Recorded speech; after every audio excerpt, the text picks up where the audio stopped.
Magandang umaga, ngayon po ay araw ng Martes, January 2, 2024. Update po muli sa lagay ng panahon. Ayon sa Pag-asa, Northeast Monsoon ang nakakaapekto sa Northern at Central Luzon. Easterlies naman ang nakakaapekto sa nalalabing bahagi ng ating bansa. Wala namang bagyo o low pressure area na minomonitor sa loob po ng ating PAR na maaaring makaapekto sa ating panahon. Ngayong araw dahil po sa easterlies ang Caraga, Davao Region, Northern Mindanao, Sacsayhuaman, Zamboanga Peninsula, Lanao del Sur at Maguindanao, asahan na maulap na kalangitan na may kalat-kalat na pag-ulan at thunderstorms.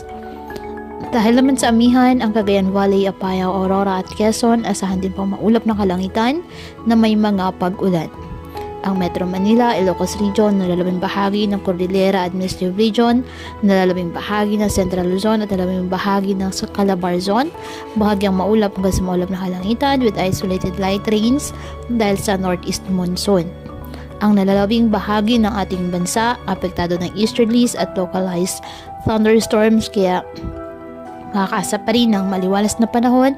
May tsansa na lamang ng bagyang maulap hanggang sa maulap na kalangitan with isolated rain showers or thunderstorms. Kaya patuloy po na pinag-iingat ang ating mga kababayan sa banta ng mga pagbaha at pagguho ng lupa at ugaliin na magdala palagi ng payong o kahit anumang panangga sa ulan sa tuwing lalabas ng ating mga tahanan.